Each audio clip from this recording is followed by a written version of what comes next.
Yes po kabayan, nakauwi na po ako last year ng Pinas po. 1 month lang po yung bakasyon ko po, sisi.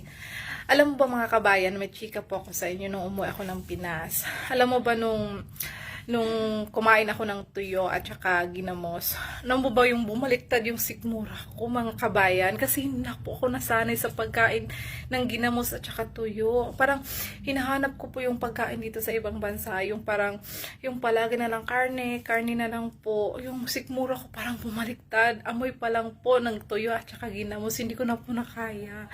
Kaya 1 buwan lang po ako doon sa Pinas kasi hinahanap ko na po talaga yung pagkain dito sa ibang bansa, yung karne na lang palagi. Kaya, yun, bumalik na lang po ako agad. Thank you, Sisi, sa pagtanong. Shoutout ganitong kay ating alin diri sa abroad nga bumalik ka ng mura dahil sa bulad. Ito, bulad, sapsap.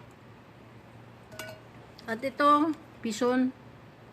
Nakapag-abroad ka lang, nung umuwi ka ng Pilipinas, kumain ka lang ng tuyo at saka ginamos. Bumaliktad na agad ang sikmura mo, ang bituka mo.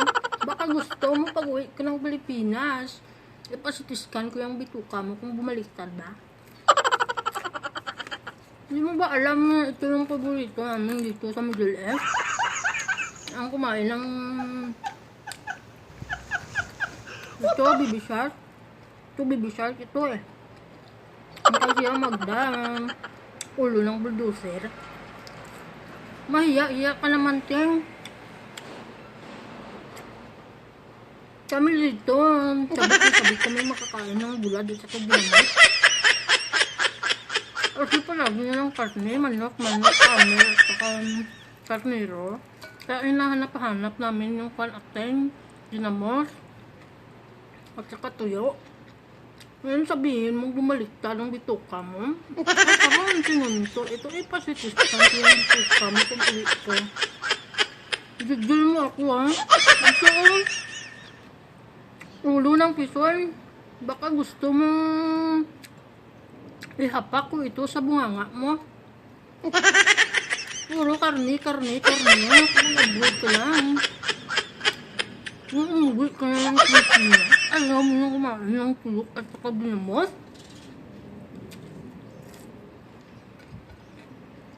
Alam mo nakaka-hybrid yung karne. Kaya kung maulat ka bilo, ito kung nahanap-hanap namin yung beard. Kaso walang ginamos dito eh. Masarap na sa amin yung bulad at saka bulldozer na sinasabi ni Tia Magda. Eh dito sa akin may baby shark din, may pison din.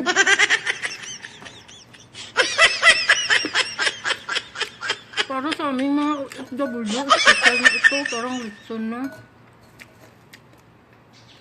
Kaya awa mo sabihin, acting na bumaliktad yung bituka mo. Ito yung pinakamasarap na ulam ng mga OFW.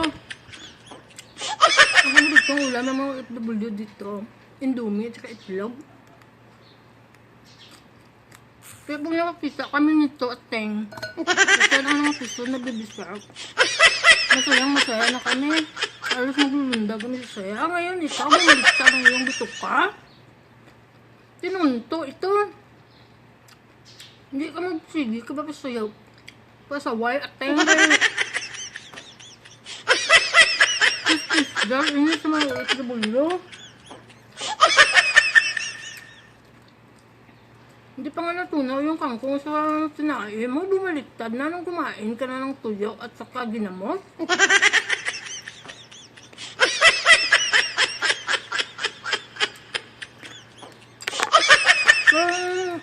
Umuwi ko ng Pilipinas.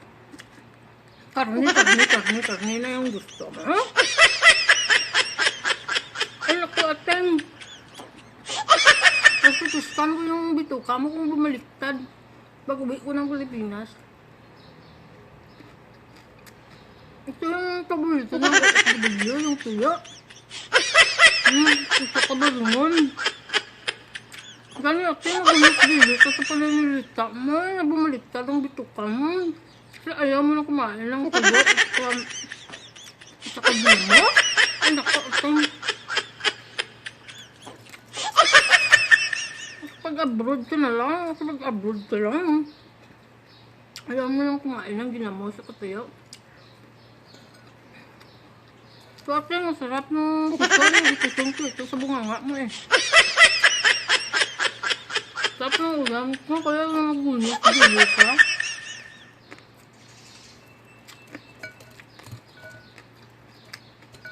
Mahal ba? Ito sa karne. At kan, dahan-dahan ko.